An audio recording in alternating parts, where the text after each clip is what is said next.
Alright, so in this video, tuturuan ko kayo paano mag-spot trading and futures trading dito sa Bybit. And i-take advantage din natin yung mga trading events, trading campaigns nila kasi marami-rami, no? Marami-rami. In fact, meron akong link sa description sa baba kung saan if new user ka, no? If nag-deposit ka ng $100 and nagpa-KYC ka, nagsubmit ka ng mga government IDs, meron kang plus $30 na ibibigay sa inyo. I'm not sure if it's in voucher or in USDT or stable coins, no? Pero yun ang trading campaign natin. Personally to, para sa akin lang to. Lahat na mag-register under this link. Alright, Bybit. What's Bybit? Bybit is the top 3 crypto exchange, no? Centralized crypto exchange. And turuan ko yung paano mag-spot and futures kasi basically medyo same lang din naman siya sa mga other exchanges, no? So, meron silang spot trading, meron silang convert kung saan, kung ayaw mo na yung hassle na complicated na itsura ng charting, green candle, red candle, pwede to sa inyo tong convert na to kasi ito, diretsuhan lang, parang nagsaswap ka lang ng tokens. Yan. Meron din tayong margin trading, kung gusto mo ng may leverage pagdating sa spot trading, may leverage, that's margin trading. Meron din tayong ETP. Honestly, I'm not familiar with this. Most probably, meron kang times 2 leverage na hindi ka maliliquidate. Okay? Na hindi ka maliliquidate. That's what I'm aware of. Not 100%. Meron tayong trading bot. Meron tayong OTC trading. Kung whale ka, no? Marami kang pera, millions. Ang preferably, gusto mo OTC para hindi affected or hindi ka ma-affect sa slippage, price impact, etc. SpotX naman, dito na yung mga launchpad. So, pag may bagong listing na token sa Bybit, laging meron silang campaign for this. Like for example, etong NGL, Entangle, kakalabas lang yan. Pwede ka sumali and meron silang mga events for this one. Like for example, complete mo yung task mo, mag-deposit ka ng 2,223 NGL or mag-deposit ka ng 100 USDT, mag-trade ka ng 100 USDT of NGL sa spot, mag-earn ka ng 10 USDT. So pwede mo yung gawin lahat. Lahat dito pwede mo yung gawin. Scallop, Nibi, AG, AVO, lahat yan ongoing. So may rewards ka lagi, no? You have to take advantage of these campaigns. Pre-market trading naman, dito ka na mag-speculate kung magkano magiging price ng ZK, magkano magiging price ng Wormhole or ng AVO. Yan, pwede ka mag-buy and sell dito. So pre-market price. So parang nag-futures ka rin, no? Parang sinespeculate mo ano yung fair price for ZK, ano ba fair price for Wormhole. So dito parang price discovery. Now, balik tayo sa spot trading, kung paano mag-spot trading.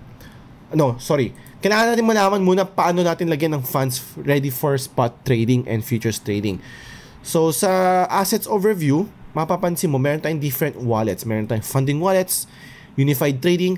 If hindi lumabas yung unified trading, kailangan mo i-activate to kasi usually magkahiwalay ang spot trading wallet and futures trading wallet. Ang ginawa ko kasi, ni-unify ko na, no? Isang wallet na lang yun. So, usually, pag galing P2P yung pera mo or galing sa transfer, no? Withdrawal deposit, mapupunta yung funds mo sa funding wallet. So, kailangan mo muna mag-transfer from funding to unified wallet. So, all mo lang, then confirm, then ready ka na for trading. So, dito tayo sa spot trading muna. So, sa spot trading, ito yung makikita mong chart mo, green, red candle. Red candle means pabagsak yung price in the last 15 minutes. Ano? Every candle is 15 minutes. Pwede mong palitan to 5 minutes, 1 minute, 30 minutes. So every candle is worth 30 minutes. Yan, dito sa 30 minutes time frame. So itong dalawang candle, ibig sabihin in the last 1 hour, red, pababa yung price niya. From 69,452 ngayon, nasa 69,669 na lang. Yun ang ibig sabihin yun. So, meron tayong different candles yan. 1 hour, 4 hours, 1 day. So, dito pumapasok yung technical analysis. Marami ka makikita mga patterns sa chart. Kung makikita mo, may mga iba, nag-draft ng lines, trending lines, ganyan. Dito na pumapasok yung charting. Next is, pwede ka pumili anong coins ang gusto mo i-trade. So, maraming available tokens na pwede mong i-trade dito sa Bybit. Marami, no? So, if meron ka mga nakikitang mid-tier or blue chip na tokens, most likely nakalist na yan sa Bybit. So, ready to trade yan. Dito sa right side, dito natin makikita yung order book. So, ito red, big sabihin dito is Ito yung mga taong willing to sell at this price and at atong amount. Sa green naman, ito yung mga willing to buy at this price and atong amount. Ganun lang yun. So, itong pinakababa sa red, ibig sabihin, ito yung pinaka-closest dun sa current price. Ito naman sa taas, is ito yung pinaka-closest sa buy, sa mga gustong bumili. So, lagi nagmi-meet yan in between itong dalawa. Okay? Sa baba, if nag-order ka na, nag-open ka na ng position, dito mo makikita yan sa baba. Right? So, makikita mo history, trade history, order history, subscription, borrowing, I think current assets mo. Right? Meron tayong dito tools. Different tools, let's say, parang ito yung mga trading bots, no? Itong makakatulong sa inyo. For example, itong TWAP, no? Time, weight, average price. So, dito, kung ayaw mong bumili ng Bitcoin ng isang bagsakan, pwede mong gamitin yung TWAP. Ang TWAP is, i-distribute niya in a span of 1 hour, 2 hours, or 24 hours, depende kung ilang oras gusto mo. So, if kunyari gusto mo, excuse me, kung gusto mo pagpasok ng $100 sa BTC, pero ayaw mo isang bagsakan, gusto mo patagalin, pwede kunyari 1 hour. So, mangyayari, every 30 seconds, maglalagay siya ng maybe $5 kung ano mang equivalent value ng 1 hour sa every 30 seconds na frequency. Sabihin natin $5. So, every 30 seconds, for a duration of 1 hour, maglalagay siya ng $5. So, every minute, maglalagay siya $10 total. Kasi 30 seconds, 1 minute. So, every 30 seconds, $5. Every 30 seconds, $5. 1 minute is $10. So, tutuloy yan. So, 60 minutes. Gagawin niya, bibili siya na lang bibili. Now, may mga advantages, disadvantages din yan. Advantage mo is, hindi ka mapa-price impact, no? Hindi ka ma-slippage rate and distributed evenly yung pera, yung pagbili mo ng tokens ng Bitcoin. Disadvantage mo is, syempre, dun sa within span of 1 hour, pwede umakyat yung Bitcoin. So, bumibili ka ng Bitcoin price at a much higher. Diba? So, yun ang disadvantage.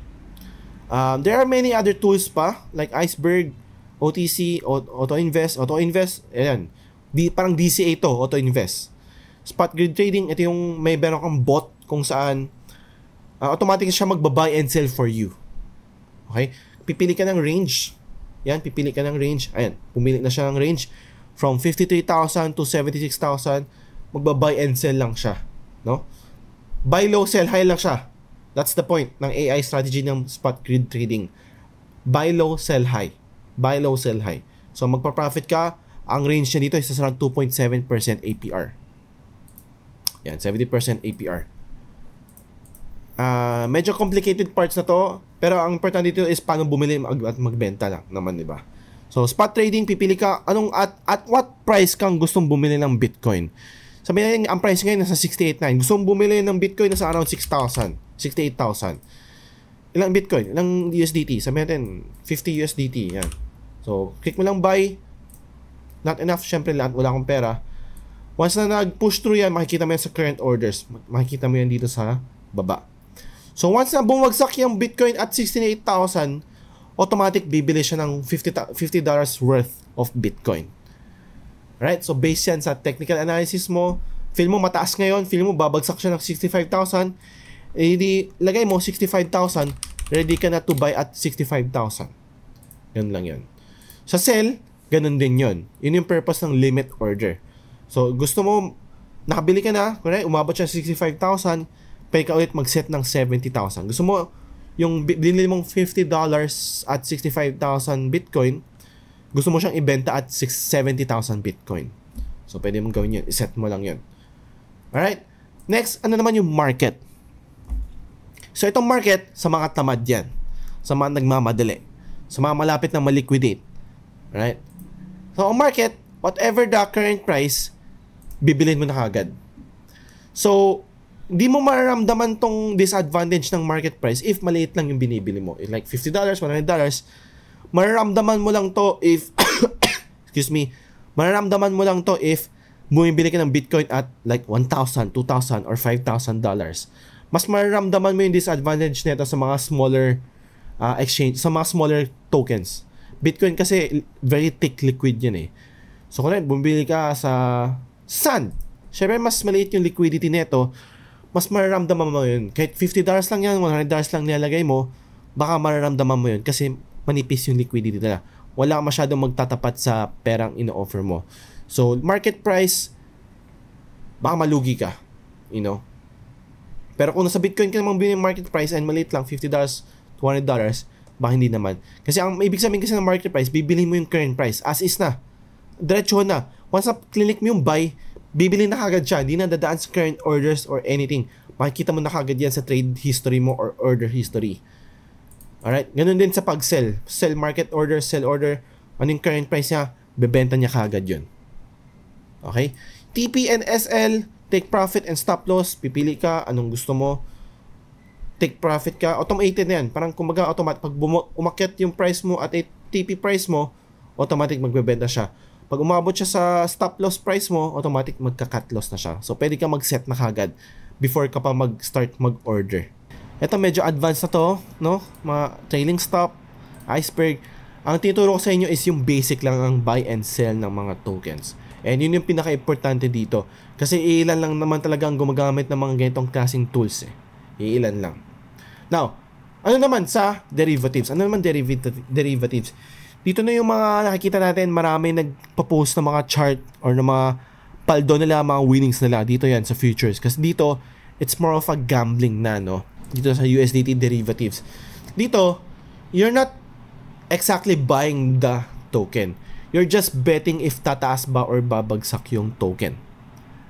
So, if tingin mo tataas, mag-long ka. If tingin mo babagsak, mag-short ka. But, yun lang naman yung purpose nun.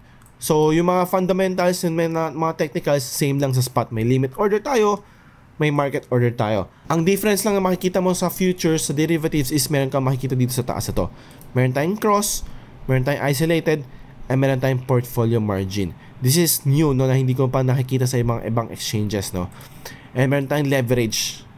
Yan. Ito yung mga in love yung mga tao. Dito, pag mayroon ka nakikitang or kaibigan mo nagkwento na sunog siya sa ganitong token, it's because of this. Itong adjust leverage. Unahin mo natin itong cross. Ano ba ibig sabihin ng cross? So sa cross, whatever is the balance of your unified wallet, balik tayo sa asset overview, whatever laman ng unified trading wallet mo, yun ang magiging collateral niya. So kunyari, bumili ka ng Bitcoin. Yan, bumili ka ng Bitcoin. Wala kasi ang fund sa Bybit ngayon, no? Hindi kita mabibigyan ng example talaga. So, taray ko na explain sa inyo. Nag-long ka ng Bitcoin ng times 10, may makikita ang liquidation price. Ayan, liquidation price. Ano ibig sabihin ng liquidation? Dito nasusunog yung tao. So, kunwari, ang liquidation price mo is nasa around 65,000 Bitcoin. Kaya pumasok ka ngayon at 69,000 kasi ito yung price ngayon. At ang liquidation price mo ay 65,000. Ibig sabihin nun, pag ang price ng Bitcoin bumagsak ng 65,000, simot ang pera mo. Pag naka-cross ka, simot ang pera mo, lahat ng pera mo sa unified trading wallet mo. Regardless pa, kunyari meron kang $500 sa unified trading wallet mo. Tapos nagpasok ka lang ng $50, no? Nag-long ka lang ng $50 sa Bitcoin.